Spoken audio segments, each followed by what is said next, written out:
ក្នុងកលៈទេសៈនេះប្រធានាធិបតីរបស់ប្រទេសអ៊ុយក្រែនលោក Volodymyr Zelensky បានបង្ហាញនៅក្តីសង្ឃឹមថានឹងមានជំនួបដែលប្រកបទៅដោយលទ្ធផលល្អប្រសើរជាមួយនឹងសហរដ្ឋអាមេរិកនៅសប្តាហ៍ក្រោយនេះសូមបញ្ជាក់ជូនផងដែរថានៅពេលបច្ចុប្បន្ននេះតាមរយៈសហរដ្ឋអាមេរិកដែលក្នុងនាមជាអន្តរការីគឺឬក៏ជាអ្នកសម្របសម្រួល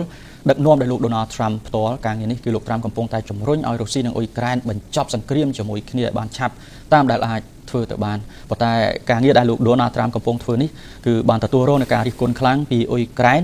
ពីខាងសហភាពអឺរ៉ុបដែលគេបានមើលឃើញថាលោក Donald Trump ហាក់ផ្ដល់សម្បទានច្រើនពេកដល់ខាងភាគីរុស្ស៊ីរហូតដល់ប្រើពាក្យថាលោក Donald Trump បានបែរខ្នងដាក់គោលនយោបាយលោកខាងលិចហើយងាកទៅរករុស្ស៊ីវិញដែលបង្កក្តីបារម្ភខ្លាំងដល់ទាំងអឺរ៉ុបទាំងទៅលើអ៊ុយក្រែនហើយនៅក្នុងដំណើរការនេះអ៊ុយក្រែននិងសហរដ្ឋអាមេរិកកំពុងតែមានភាពចម្រូងចម្រាសគ្នាច្រើនផងដែរពិសេសតាក់ទងទៅនឹងកិច្ចព្រមព្រៀងឲ្យសហរដ្ឋអាមេរិកអាចទាញយកធនធានរ៉ែក្នុងតម្លៃ$500,000 លានពីប្រទេសអ៊ុយក្រែន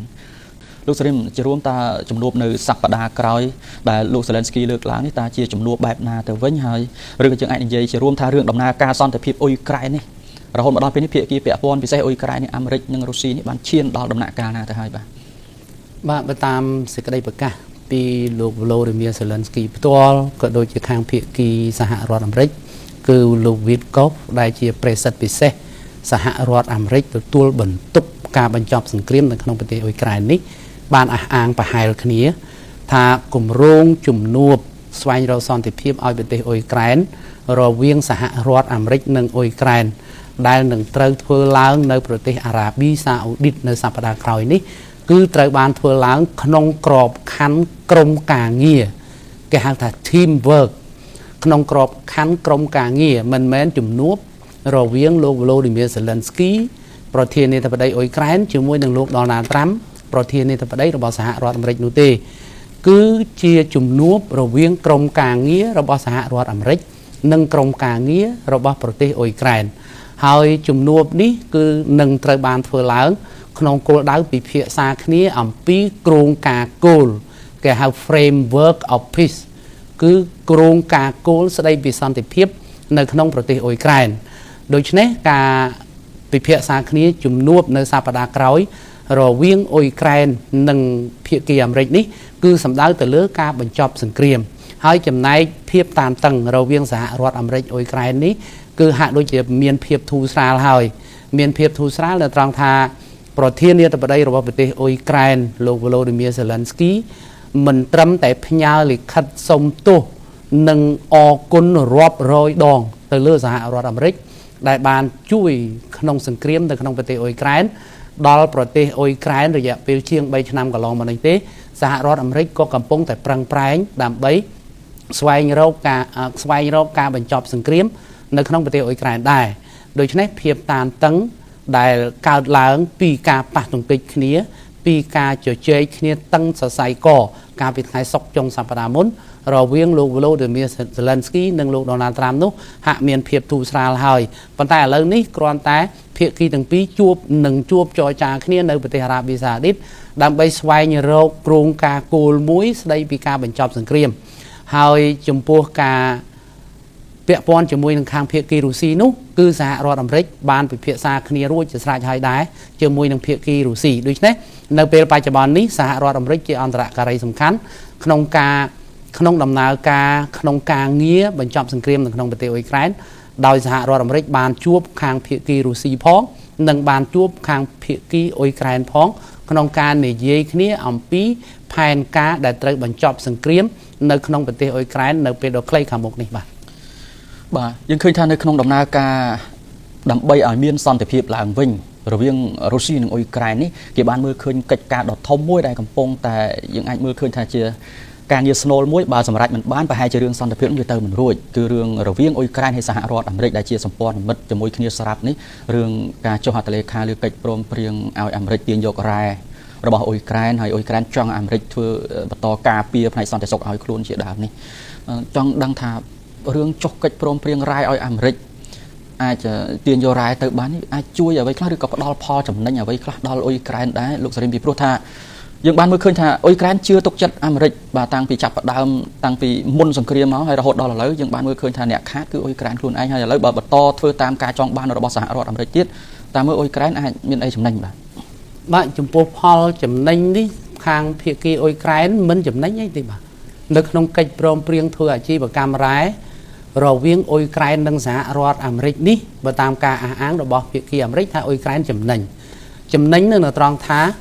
ប្រាក់ដែលបានមកអំពីការធ្វើអាជីវកម្មរ៉ែនេះវានឹងជួយអភិវឌ្ឍប្រទេសអ៊ុយក្រែនឡើងវិញក្រោយពីបញ្ចប់សង្គ្រាមពីព្រោះមូលនិធិដែលកើតចេញពីការធ្វើអាជីវកម្មរ៉ែនេះមិនមែនអាមេរិកយកតែឯងទេគឺសហរដ្ឋអាមេរិកចែកទៅអ៊ុយក្រែនដែរប៉ុន្តែគ្រាន់តែមុនគេគឺអ៊ុយក្រែនត្រូវសងប្រាក់សហរដ្ឋអាមេរិកប្រមាណ$500,000 លាននៅក្នុងការធ្វើអាជីវកម្មរ៉ែហ្នឹងហើយក្រោយមកទៀតសហរដ្ឋអាមេរិកក៏មានចំណែកក្នុងការអភិវឌ្ឍប្រទេសអ៊ុយក្រែនឡើងវិញតាមរយៈការធ្វើអាជីវកម្មរ៉ែដូច្នេះមានន័យថាបើនិយាយពីផលចំណេញសម្រាប់ប្រទេសអ៊ុយក្រែនក្នុងការធ្វើអាជីវកម្មរ៉ែជាមួយសហរដ្ឋអាមេរិកហ្នឹងគឺមិនមានទេបាទមិនមានដោយសារតែគ្រប់យ៉ាងទាំងអស់គឺបានមកពីការលក់រ៉ែក្នុងតម្លៃថោកទៅឲ្យសហរដ្ឋអាមេរិកហើយអ្នកដែលចំណេញពិតប្រាកដគឺសហរដ្ឋអាមេរិកនោះទេអញ្ចឹងហើយបានជាប្រធានាធិបតីរបស់ប្រទេសអ៊ុយក្រែនលោក Volodymyr Zelensky ឈានដល់ការប្រកែកគ្នាជាមួយលោកត្រាំយ៉ាងតឹងសរសៃកពាក់ព័ន្ធទៅនឹងការចុះហត្ថលេខាលើកិច្ចព្រមព្រៀងធ្វើអាជីវកម្មរ៉ែហ្នឹងតែរហូតមកដល់ពេលនេះទោះបីខាតក៏ដោយក៏ប្រទេសអ៊ុយក្រែនគ្មានជំរឿសទេបាទគ្មានជំរឿសនៅត្រង់ថាអ្វីដែលអ៊ុយក្រែនស្រេកឃ្លានអ្វីដែលអ៊ុយក្រែនចង់បានជាងគេនៅពេលបច្ចុប្បន្ននេះគឺសន្តិភាពដូច្នេះប្រសិនបើអ៊ុយក្រែនប្រកែកមិនចុះហត្ថលេខាលើកិច្ចព្រមព្រៀងធ្វើអាជីវកម្មរ៉ែដែលអ៊ុយក្រែនរងការខាតបង់ដ៏ធំធេងនោះអ៊ុយក្រែនក៏មិនអាចមានសន្តិភាពដែរដោយសារតែនៅពេលបច្ចុប្បន្ននេះភាគីណាមួយគឺមិនមានទម្ងន់សោះឡើយក្នុងការស្វែងរកសន្តិភាពនៅក្នុងប្រទេសអ៊ុយក្រែនដូច្នេះមានតែសហរដ្ឋអាមេរិកមួយនឹងឯងដែលមានទម្ងន់គ្រប់គ្រាន់មានទឹកមាត់ប្រៃគ្រប់គ្រាន់ក្នុងការនិយាយជាមួយភាគីរុស្ស៊ីផងក្នុងការនិយាយជាមួយនឹងប្រទេសអ៊ុយក្រែនផងក្នុងដំណើរការស្វែងរកសន្តិភាពនៅក្នុងប្រទេសអ៊ុយក្រែនដូច្នេះទោះបីជាខាតបង់យ៉ាងណាក៏ដោយក៏អ៊ុយក្រែនគ្មានជំរឿសដែរដោយសារតែអ៊ុយក្រែននៅពេលបច្ចុប្បន្ននេះស្រេកឃ្លានសន្តិភាពអញ្ចឹងដើម្បីបានសន្តិភាពលោក Volodymyr Zelensky ក្នុងលិខិតផ្ញើទៅលោកត្រាំកាលពីសប្តាហ៍មុនគឺលោកបានបញ្ជាក់ហើយថានៅពេលនេះគឺលោកត្រៀមខ្លួនចុះហត្ថលេខា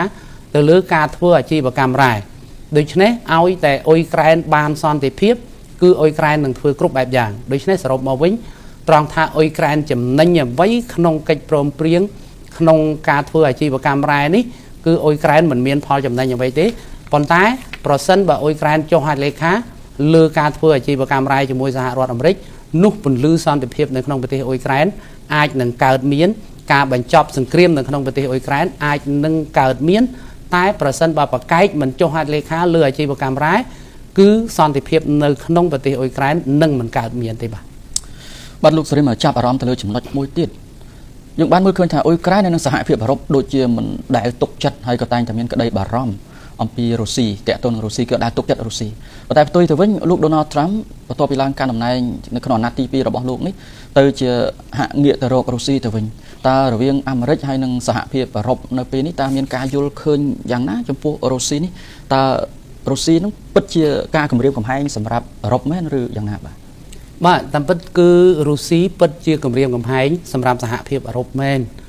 ប៉ុន្តែសហរដ្ឋអាមេរិកនិងអឺរ៉ុបនឹងខុសគ្នាបន្តិចខុសគ្នាអញ្ចេះសហរដ្ឋអាមេរិកក្រោមការដឹកនាំរបស់លោក Donald Trump នេះគឺលោកមើលឃើញប្រយោជន៍ធំធេងរបស់សហរដ្ឋអាមេរិកប្រសិនបើសហរដ្ឋអាមេរិកមានកិច្ចសហប្រតិបត្តិការជាមួយនឹងប្រទេសរុស្ស៊ីមានន័យថាប្រសិនបើសហរដ្ឋអាមេរិកត្រូវរើគ្នាជាមួយនឹងរុស្ស៊ីមិនឆ្លោះគ្នាជាមួយនឹងរុស្ស៊ីនោះសហរដ្ឋអាមេរិកចំណេញច្រើនណាស់ចំណេញនៅត្រង់ថាសហរដ្ឋអាមេរិកនឹងទាញយកផលប្រយោជន៍អំពីធនធានរ៉ែអំពីការធ្វើអាជីវកម្មផ្សេងទៀតនៅលើឆាកអន្តរជាតិដោយមិនខ្វល់ពីការគម្រាមកំហែងទេប៉ុន្តែផ្ទុយទៅវិញប្រសិនបើសហរដ្ឋអាមេរិកមិនត្រូវរើគ្នាជាមួយនឹងប្រទេសរុស្ស៊ីនៅតែឆ្លោះនឹងប្រទេសរុស្ស៊ីជាពិសេសយករឿងអ៊ុយក្រែនយកមកឆ្លោះជាមួយប្រទេសរុស្ស៊ីនេះគឺធ្វើឲ្យសហរដ្ឋអាមេរិកខាតបង់ដោយសារតែសហរដ្ឋអាមេរិកក៏ទទួលរងការគំរាមកំហែងពីប្រទេសរុស្ស៊ីដែរនេះជាចំហរបស់សហរដ្ឋអាមេរិកចំណែកចំហរបស់អឺរ៉ុបខុសពីនេះខុសនៅត្រង់ថានៅក្នុងប្រទេសជាង20នៅតំបន់អឺរ៉ុបនេះជាពិសេសប្រទេសជាសមាជិករបស់សហភាពអឺរ៉ុប27ប្រទេសនេះគឺមានតែប្រទេសបារាំងនិងអង់គ្លេសទេដែលមានប្រព័ន្ធការពារជាតិរឹងមាំដែលជាមហាអំណាចនុយក្លេអ៊ែរ ដូច្នេះក្នុងប្រទេសនៅសហភាពអឺរ៉ុបនឹងមានតែពីរប្រទេសហ្នឹងទេ